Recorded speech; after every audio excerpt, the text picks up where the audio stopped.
Bismillahirrahmanirrahim. Alhamdulillahirabbil alamin. Allahumma shalli wa sallim ala sayyidina Muhammad wa ala ali sayyidina Muhammad.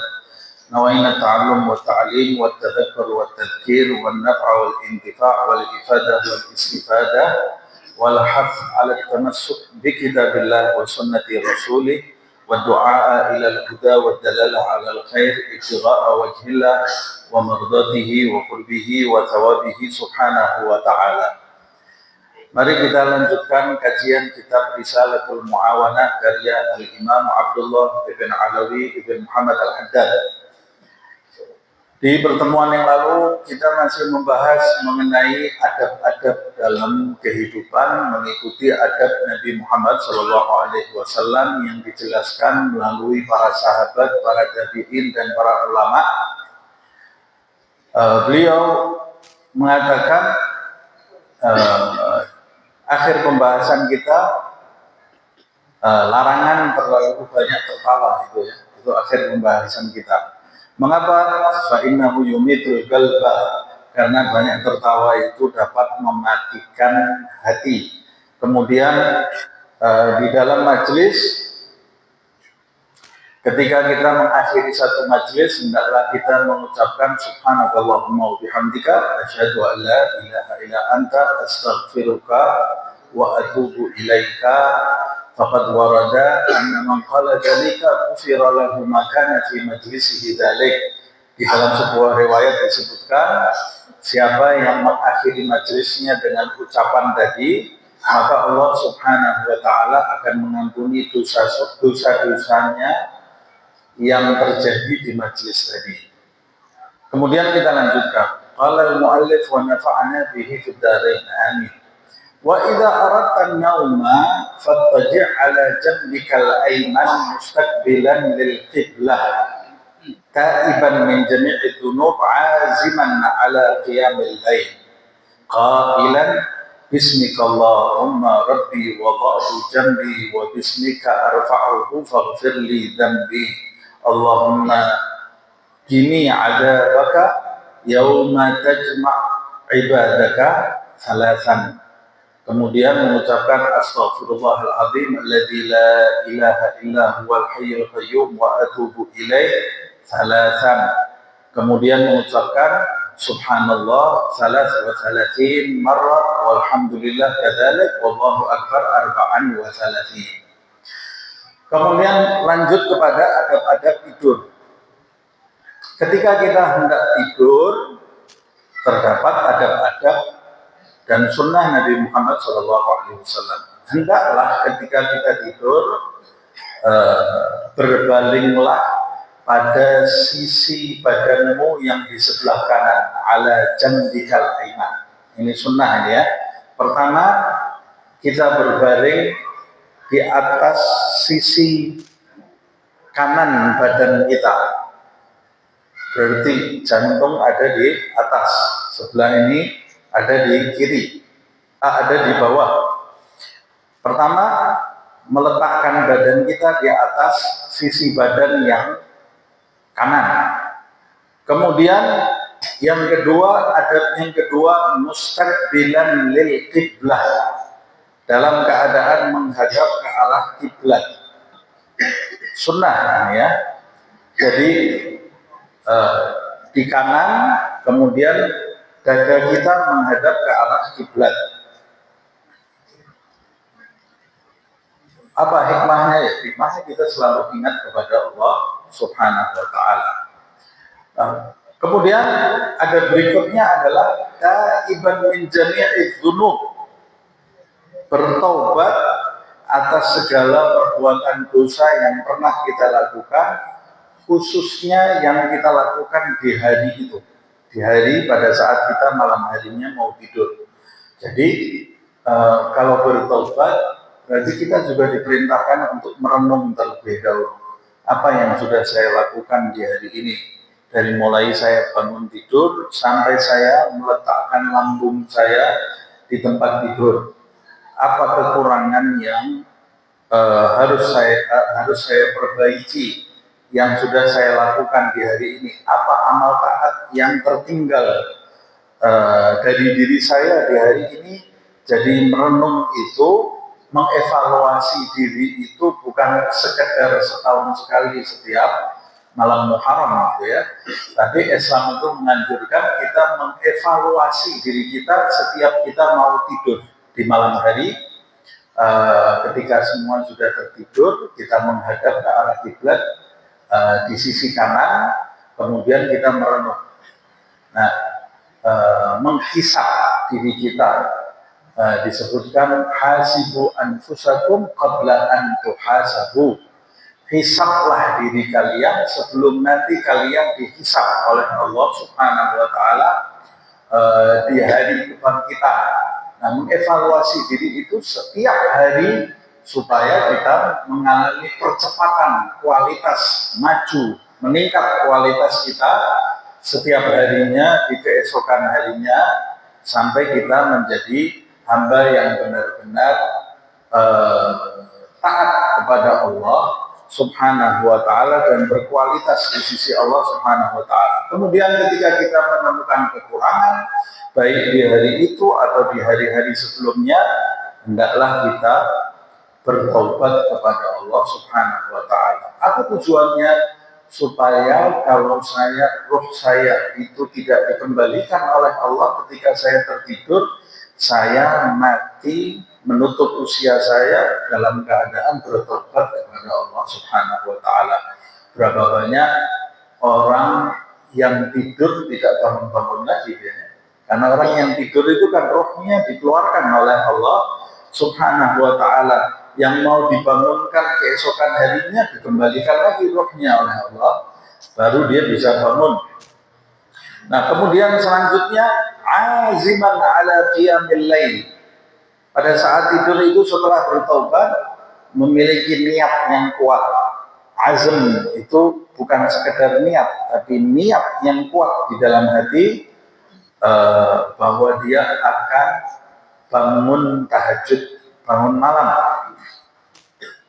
Wa minal laili fatahajjad bihi nafilatan lagi, kata Allah Subhanahu wa Ta'ala, dan dari sebagian malam itu tahajjud, bangunlah kamu untuk mendekat kepada Allah Subhanahu wa Ta'ala sebagai ibadah nafilah, sunnah untukmu, memperbanyak bekal kamu menuju kepada akhirat. Orang yang meninggalkan tahajud setiap harinya, dia harus menyesali setiap malam-malam yang dia lewati tanpa tahajud. Karena di dalam ucapan seorang ulama, siapa yang melewati hari-harinya tanpa tahajud, maka dia akan kembali ke negeri akhirat dalam keadaan fakir, Karena di malam-malam hari itu Allah Subhanahu wa Ta'ala menurunkan pemberiannya yang tidak seperti di siang hari.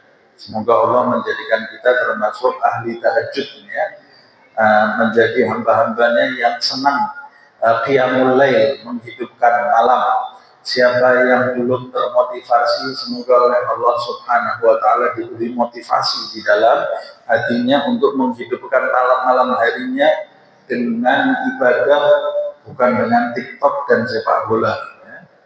Nah biasanya kalau dengan TikTok gitu ya, dengan scroll itu reels atau TikTok, wah melek malam kuat dia, atau ada bola tanpa alarm dia sudah bangun gitu. Dan ta'awun satu sama lain saling tolong menolong dalam nonton bolanya. Kalau ada anaknya yang tertidur padahal malam ini ada pertandingan bola yang hebat, dia bangunkan anaknya. Anaknya juga begitu, kalau bapaknya tertidur dibangunkan. Sahabatnya bahkan sampai buat grup nonton bola. Bahkan bisa kumpul nobar barengan ya. Malam-malam tengah malam bisa bangun seger semua, kumpul, tapi itu tahajud gak ada yang bisa. Tidak ada yang bisa seperti itu. Tidak ada orang tolong menolong dalam bertahajud. Nah ini harus kita galakkan tahajud. Nah kalau bangun tahajud aja bangun tahajud saja diperintahkan, digalakkan, lebih-lebih lagi sholat subuh pada waktunya. Jangan bangun tahajud, sholat subuhnya jam 8. Lebih baik gak tahajud ya. Karena sholat subuh itu wajib, tahajud itu sunnah. Nah kalau kita termasuk orang yang sholat subuhnya telat terus, mulai dulu dari sholat subuh. Sholat subuh tepat waktu. Nah, nanti kalau sudah berbulan-bulan bisa tepat waktu, mulai bangun dari sebelum azan subuh. Sholat tahajud bangun malam itu nggak usah terlalu lama. Mulai aja dari setengah jam sebelum azan subuh. Biasa kita bangun azan subuh, mulai kita bangun setengah jam sebelum sholat subuh, kan ringan itu. Setengah jam itu kita bangun, wudu, sholat 2 rakaat, berdoa kepada Allah, istighfar sambil menunggu azan subuh. Nanti kalau setengah jam sudah terbiasa, mundurkan lagi jadi 1 jam, jadi 1,5 jam atau 2 jam sebelum subuh. Dengan begitu kita termasuk orang-orang yang beruntung. Mudah-mudahan kita termasuk orang-orang yang diridhoi Allah, dibahagiakan oleh Allah Subhanahu wa Ta'ala di tahun baru Islam ini. Semoga Allah Subhanahu wa Ta'ala memberikan kabar gembira buat kita semua, buat umat Nabi Muhammad SAW, kebahagiaan lahir, batin, dunia dan akhirat insyaallah. Amin ya rabbal alamin. Kita lanjutkan. Ini boleh juga ditambah termasuk juga memaafkan segala kesalahan manusia yang pernah bersalah kepada kita, walaupun ini tidak dicantumkan di sini. Itu termasuk bagian dari taubat tadi ya, minta ampun kepada Allah, kemudian maafkan semua orang yang pernah bersalah kepada kita. Ini termasuk sesuatu yang menjadikan kita tidur dalam keadaan jernih hati kita, damai. Seperti riwayat seorang sahabat yang masuk ke masjid selama 3 hari berturut-turut, kata Rasulullah SAW, ini akan masuk calon penduduk surga. Ditunggu oleh sahabat, masuk itu orang sholat 2 rakaat, ringan, sholat 2 rakaatnya nggak panjang-panjang, selesai salam, kemudian dia keluar meninggalkan masjid sambil pamit Rasulullah SAW. Kata sahabat, ini apa istimewaan orang ini? Sampai 3 kali berturut-turut Nabi mengatakan sebentar lagi akan masuk calon penduduk surga. Nah, sahabat itu keponya untuk hal-hal seperti itu ya. Diikuti oleh Sayyidina Abdullah bin Abbas. Saking penasarannya ini, apa amal orang ini, sampai nginep di rumah orang itu mau tahu apa kelebihannya kok. Nabi mengatakan dia ini calon penduduk surga. Nginep tidur ini Abdullah bin Abbas di rumah orang tersebut sampai 3 hari 3 malam. Karena mau tahu nih, penasaran. ditunggu-tunggu di tengah malam, nggak ada ibadah yang istimewa. Artinya kebanyakan sahabat bisa melakukan itu, atau bahkan ada yang lebih. Sampai terakhir setelah 3 hari dia pamit. Dia pamit, akhirnya dia terpaksa menceritakan. Apa amal kamu? Singkat cerita dia itu juga terkejut. Dia sendiri nggak tahu kalau Nabi mengatakan hal itu. Apa keistimewaan kamu? Saya tidak punya keistimewaan apa-apa di dalam ibadah saya. Kalaupun mau dianggap istimewa, kata dia, saya itu punya kebiasaan sebelum tidur, saya memaafkan seluruh makhluk Allah yang pernah berbuat salah kepada saya. Sehingga saya tidur dalam keadaan damai, hati saya jernih. Kata Abdullah bin Abbas, itu amal kamu yang berat, gitu ya. Karena memaafkan itu nggak gampang, gitu ya. Memaafkan itu susah, memaafkan itu. Nah, kalau kita bisa melakukan ini, kita lakukan. Nah, kita harus berusaha memaafkan segala kesalahan orang. Di antara hal yang memudahkan kita untuk memaafkan kesalahan orang, lihat diri kita. Kita banyak salahnya nggak? Banyak salah kita ini. Banyak kurangnya nggak? Banyak kurangnya. Cuma nggak dibongkar aja oleh Allah Subhanahu Wa Taala. Kalau dibongkar, rusak hidup kita ini ya. Kita banyak salah kepada Allah nggak? Waduh, terlalu banyak salah kita. Tapi dimaafkan nggak? Kalau kita minta maaf, dimaafkan oleh Allah Subhanahu Wa Taala. Kadang-kadang kita nggak minta maaf, dihapus dosanya oleh Allah. Nah, kalau Allah saja memaafkan kesalahan kita yang tidak pantas dimaafkan. Kesalahan kita ini tidak pantas dimaafkan. Karena kita ini minta maaf, tapi terus salah lagi. Minta maaf, salah lagi. Kalau mau dihitung-hitung, kita ini termasuk hamba yang nggak pantas dimaafkan, tapi Allah memaafkan kesalahan kita. Nah, supaya kita nanti salah kita ini mudah dimaafkan oleh Allah, mudah dimaafkan oleh makhluk, kita maafkan kesalahan makhluk Allah Subhanahu Wa Taala. Dengan begitu kita tidur nanti dalam keadaan hati kita jernih. Kemudian berikutnya, jangan tinggalkan doa. Ucapkan Bismillahirrahmanirrahim Rabbi wada'tu jambi. Dengan namamu wahai Allah Tuhanku, aku letakkan langgungku untuk tidur ini ya. Wa bismika arfa'hu, dan dengan namamu nanti di pagi hari aku mengangkat lambungku ini. Faghfirli dzambi, maka ampunilah dosa-dosaku. Allahumma qini adzabaka yauma tajma'u ibadak. Ya Allah, jauhkan aku dari siksamu di hari engkau mengumpulkan hamba-hambamu.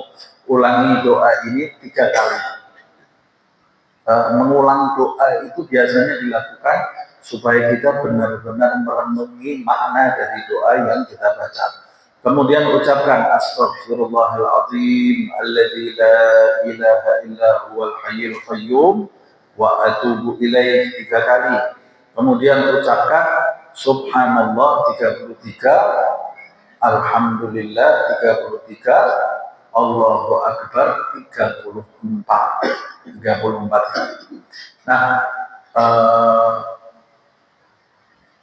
amalan Subhanallah, Alhamdulillah, Allahu Akbar diulang 33, 34 ini sering disebut dengan tasbih Fatimiyah. Tasbihnya Fatimah. Fatimah itu putri Nabi Muhammad SAW.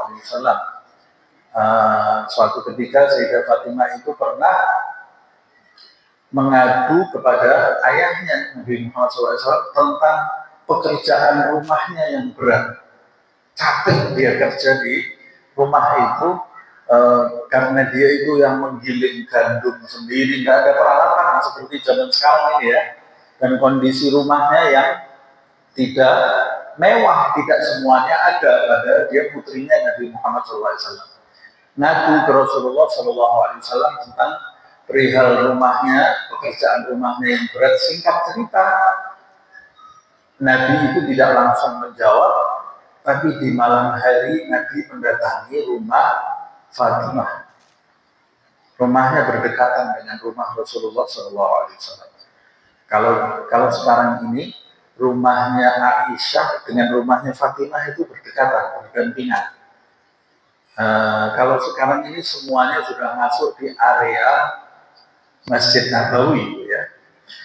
Nah, masuk Rasulullah SAW, Sayyidah Fatimah itu sudah tidur di atas tikar. Kalau zaman sekarang ini tidurnya bukan di kasur yang empuk, padahal putrinya memimpin para rasul ini tidur di atas tikar dengan suaminya Sayyidina Ali, mengenakan selimut yang tidak mewah sama sekali.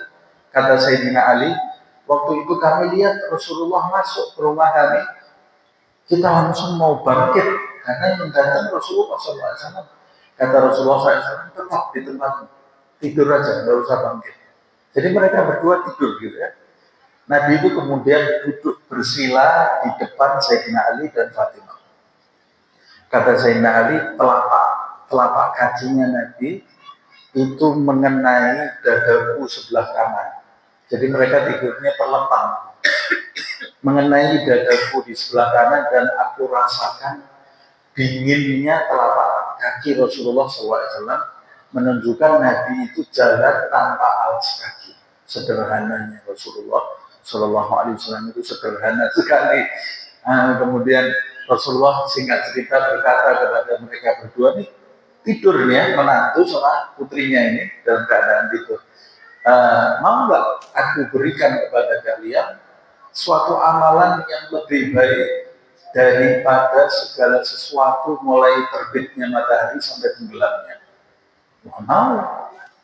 Kita kalau minta sesuatu untuk meringankan kerja kita di rumah, biasanya jawaban yang kita tunggu uang, peralatan dapur gitu ya, peralatan rumah atau pelayan. Kalau di zaman dulu budak gitu ya. Tapi Nabi Muhammad tidak memberikan semua itu, diberi amalan. Jadi kalau diberi amalan jangan putus asa. Waduh, saya ini perlunya uang malah diberi amalan. Karena dengan amalan itu kadang-kadang kita bisa mendapatkan jalan keluar nanti dari Allah Subhanahu wa Ta'ala. Nah, mereka diberi amalan. Mau ya Rasulullah, kata Sayyidah Fatimah, mau apa itu amalan?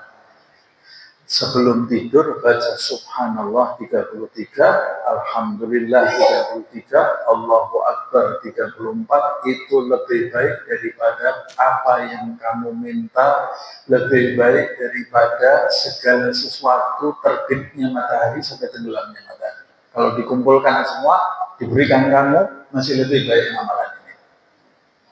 Nah, ini pemberian Nabi Muhammad kepada putrinya. Istimewa enggak ya? Istimewa sekali, makanya jangan kita tinggalkan. Makanya sebagian ulama mengatakan ini tasbih Fatimiyah, karena ada kaitannya amalan ini dengan Fatimah.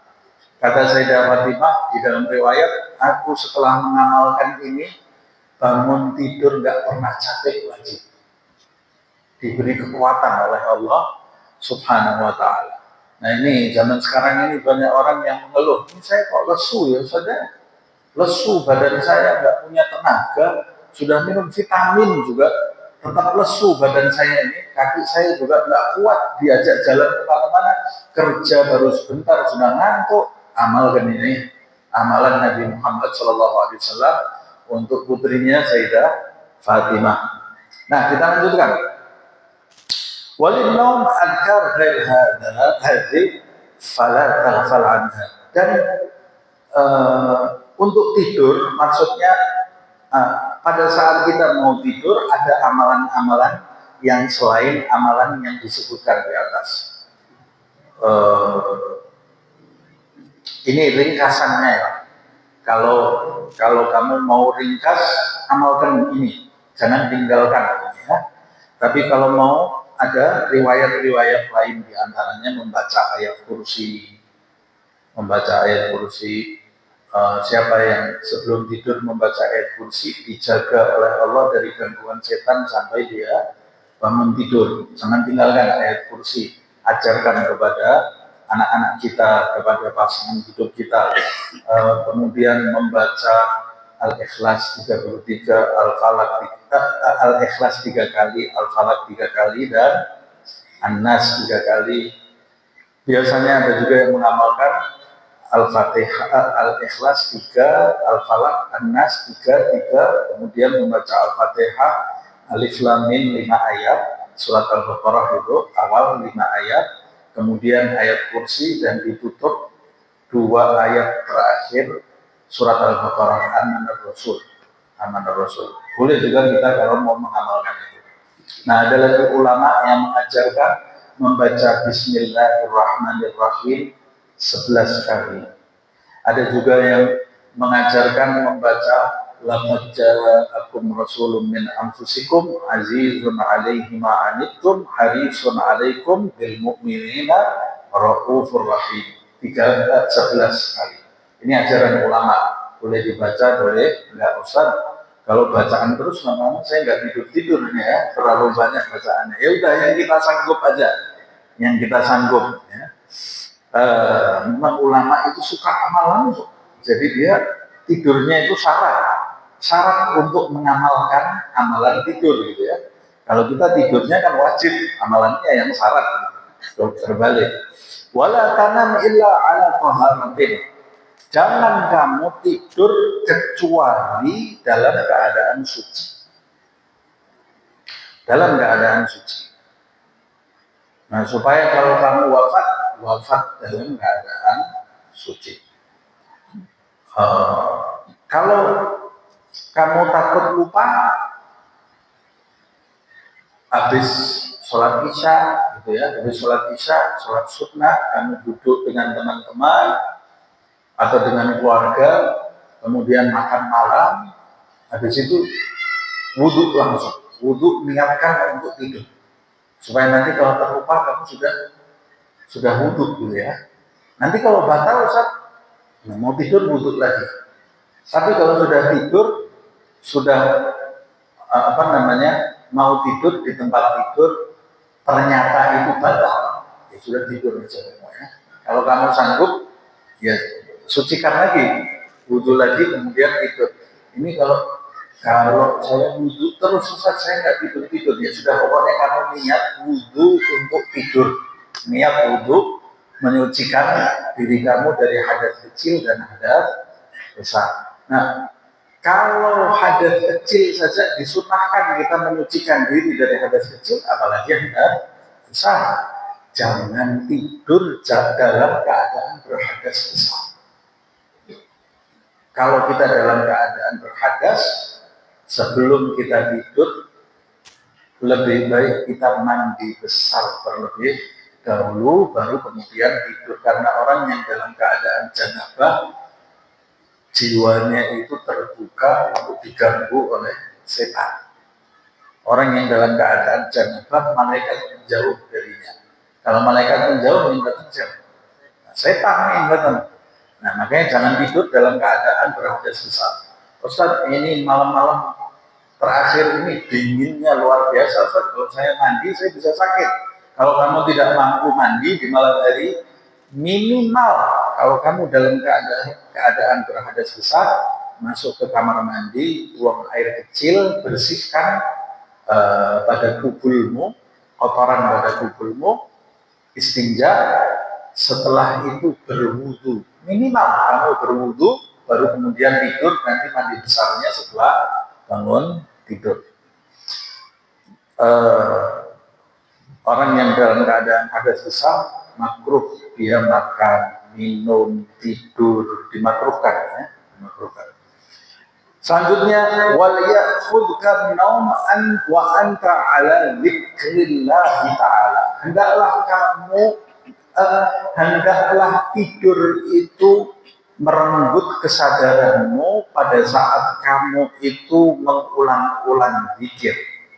Nah, setelah kamu amalkan semua ini, kamu berbaring menghadap ke kiblat, sudah membaca doa-doa yang diajarkan oleh Nabi Muhammad SAW, terus apa yang saya lakukan? Melamun, jangan melamun, zikir, baca zikir. Apa zikir yang saya baca? Ya, apapun yang kamu mau. La ilaha illallah, la ilaha illallah, la ilaha illallah. Atau jangan keras-keras zikirnya, ganggu isi kamu ya. Zikirnya pelan-pelan aja. Ustaz, kalau saya itu kok mulutnya gerak-gerak nggak bisa tidur, Ustaz. Itu sudah di dalam hati aja. Di dalam hati kamu menghadap ke arah kiblat,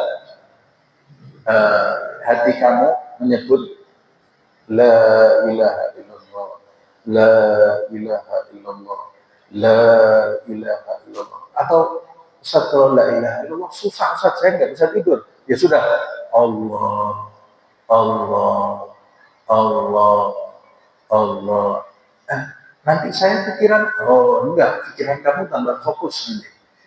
Biarkan hati kamu itu mengucapkan Allah, Allah. Atau sebagian mengajarkan setiap narik nafas, la ilaha, mengeluarkan illallah, la ilaha illallah di dalam hati, la ilaha illallah. Atau Allah, Allah, Allah, Allah. Nanti lama-lama tidur itu merenggut kesadaran kamu dalam keadaan kamu berzikir menyebut nama Allah Subhanahu wa ta'ala. Nah, ini efeknya sangat besar untuk hati kita.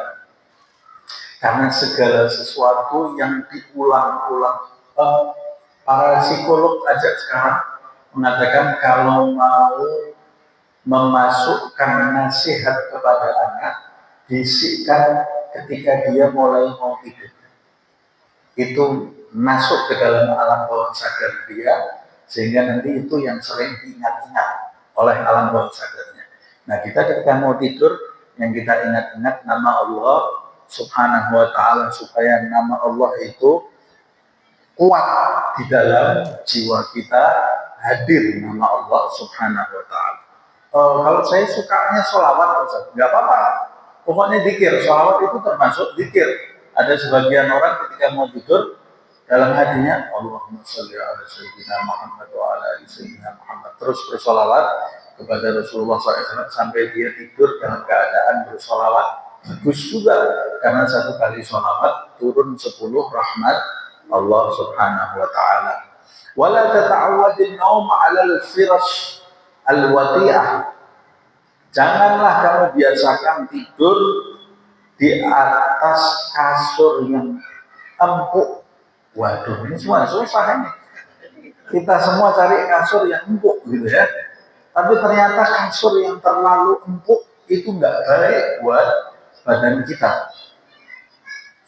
Sekarang ini justru kasur yang mahal-mahal itu yang keras malah yang keras itu baik buat tulang, baik buat saraf-saraf kita. Kasur yang busa yang terlalu empuk, orang yang terbiasa tidur di kasur empuk itu nanti tulangnya nggak baik, meleot gitu, tulangnya sesuai mengikuti kasurnya itu, sarafnya nanti bisa berubah. Nanti ada orang saraf kejepit, usia berapa tahun sudah jalannya, postur tubuhnya sudah tidak imbang lagi. Oh, ini kasur kamu terlalu empuk ini ya.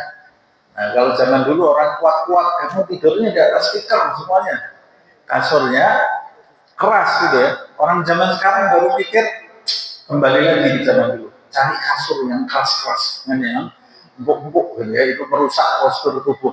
Tapi kita ini nggak sedang bicara postur tubuh.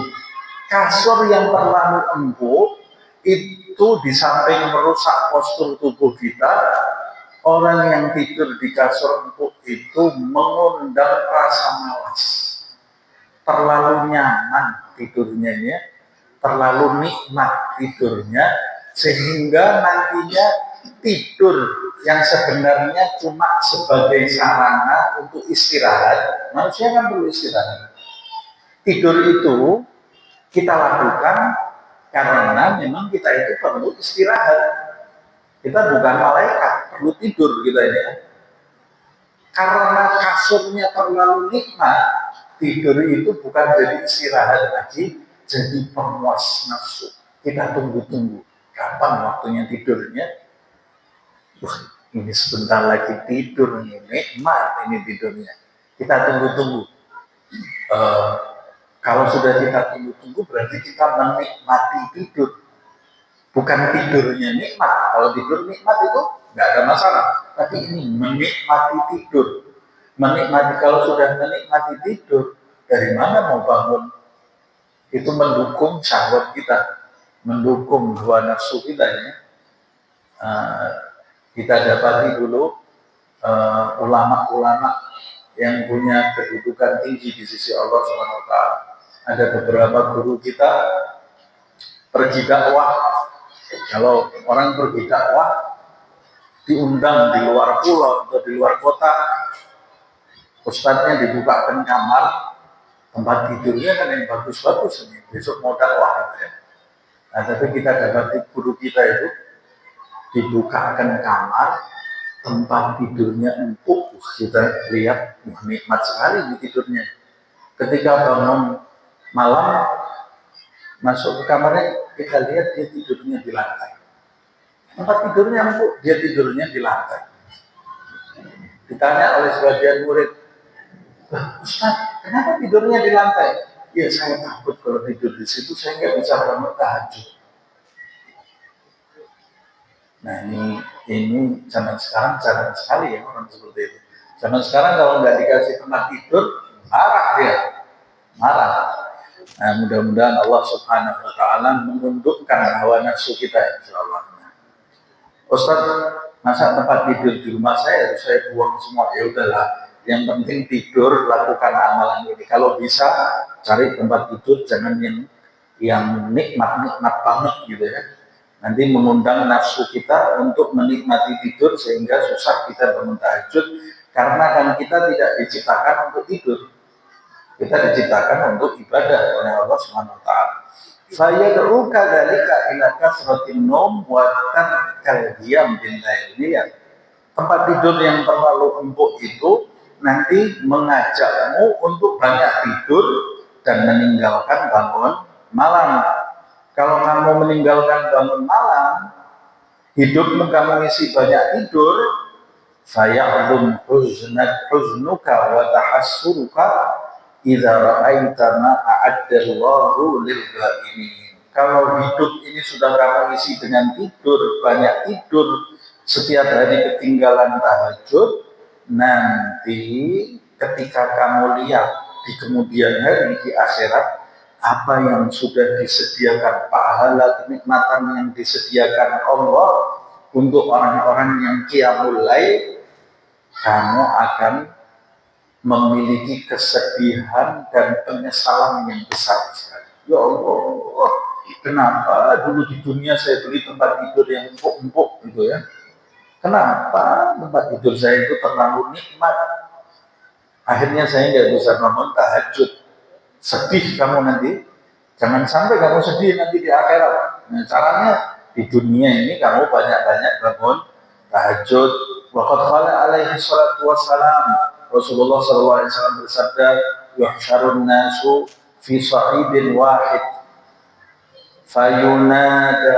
fayunadi munadin aina alladhina kanat tatajafa junubuhum 'anil madaji' fayagumuna wa hum qalilun.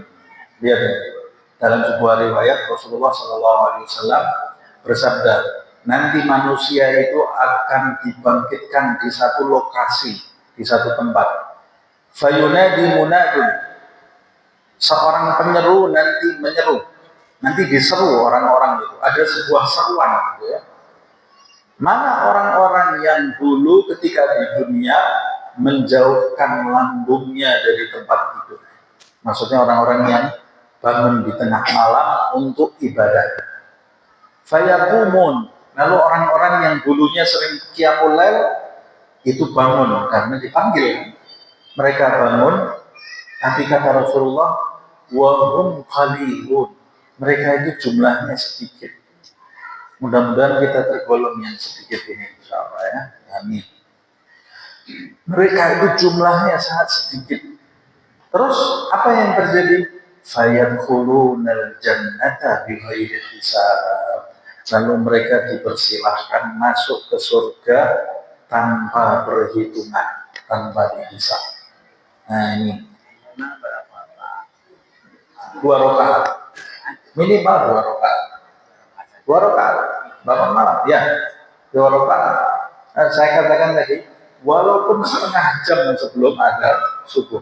Azan subuh jam berapa? 4:30. Saya bangun jam 4. Sudah masuk orang yang bangun malam. Ya.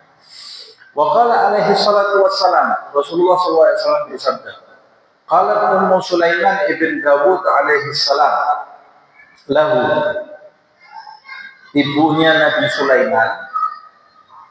Sulaiman itu anaknya Nabi Daud. Ibunya Nabi Sulaiman itu suatu ketika pernah memberi nasihat kepada Nabi Sulaiman. Ya bunayya, hai anak, wahai anakku, la tukthirun nauma bil-lail. Jangan kamu itu banyak-banyak tidur di malam hari. Di malam hari aja banyak tidur, apalagi siang ya. Kita malamnya tidur, siangnya tidur, sore tidur ya. Di malam hari aja jangan banyak-banyak tidur, kata ibunya Nabi Sulaiman ya. Fa inna man yakfurun naum bil-lail, man yukfirun naum bil-lail ya'ti faqiran yaumal qiyamah. Orang yang banyak tidur di malam hari nanti di hari kiamat dibangkitkan dalam keadaan fakir. Apa itu fakir? Sedikit miskin, bekalnya sedikit ya. Wa qala al-Imam Al-Ghazali rahimahullah. Imam Ghazali rahimahullah berkata, "I'lam, ketahuilah, annal laila wan nahara 24 sa'atan." Sesungguhnya sehari semalam itu jumlahnya ada 24 jam. Fala yakunu naumuka fiha aktsar min 8 sa'at. Satu hari satu malam itu jumlahnya 24 jam.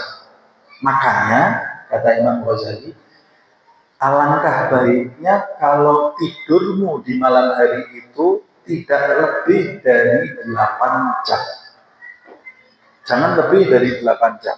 Jadi kalau kamu mau bangun jam 4, berarti tidurnya jam berapa ya? 12, 11, jam 9 sudah tidur. Sudah tidur. Jangan lebih dari jam 9 bangun jam 4 nanti. Itu 8 jam. Kalau mau bangun malam, jam tidurnya jam 1. Susah gitu, apalagi pemula seperti kita ini. Tidurnya jam setengah 1, jam 1, ngobrol, itu setan gitu ya. Setan itu menjadikan obrolan di malam hari itu semakin malam semakin nikmat. Asik, tontonan di malam hari itu semakin nikmat. Nanti kalau sudah tidur, jangankan tahajud, subuhnya bisa telat. Nah, kamu tidurnya kenapa? Tidur kamu kenapa? Tidur yang awal, bahkan disunahkan di dalam kitab-kitab fikih itu, habis sholat isya tidur. Habis sholat isya tidur. Dimakruhkan kita ngobrol habis sholat isya. Itu di kitab fikih itu makruh, kecuali ngobrol yang ada manfaatnya. Ngobrol yang ada manfaatnya, ilmu pengetahuan, zikir. Makanya kalau buat acara di malam hari jangan malam-malam. Kalau acaranya terlalu malam, habis acara majelis malam-malam, besoknya subuhnya terlambat semua, tidak ada yang tahajud. Karena acaranya terlalu malam, jam 12 baru selesai, setengah 1 baru selesai. Habis acara dengar nasihat, subuhnya terlambat semuanya. Kecuali kalau orang yang memang punya kekuatan, ada orang yang diberi kekuatan oleh Allah Subhanahu wa Ta'ala. Saya pernah bertemu dengan seorang ulama, tidurnya satu hari satu malam 2 jam, nggak sakit, badannya sehat. Nah kalau kita tidurnya 2 jam, tensi langsung naik gitu ya. Tensi langsung naik. Tapi mereka memulai mujahadahnya mengurangi tidur dari kecil. Dari kecil. Nah kalau kita ini 8 jam saja, tidurnya jam 9, bangun jam 4, sholat 2 rakaat, dan subuh, sholat subuh. Kalau setengah 4, berarti setengah 9. Setengah 9 tidurnya. Nah kata Imam Ghazali, jangan lebih dari 8 jam. Fayakfika in ishta sittina sana an tudayyi'a minha 20 sana wa hiya as-sulus. Kalau tidurmu aja jam 8 jam, kata Imam Ghazali, tidurmu itu kalau setiap malam 8 jam, kalau umurmu 60 tahun, umurnya umat Nabi Muhammad itu rata-rata itu ya, 60 tahun. Kalau umurmu 60 tahun, dan kamu setiap hari tidurnya 8 jam, maka dari 60 tahun itu, kalau tidurmu itu dikumpulkan selama 60 tahun, tidurmu itu jadi 20 tahun. Kalau umurmu 60, sepertiga umur kamu habis dulu untuk tidur.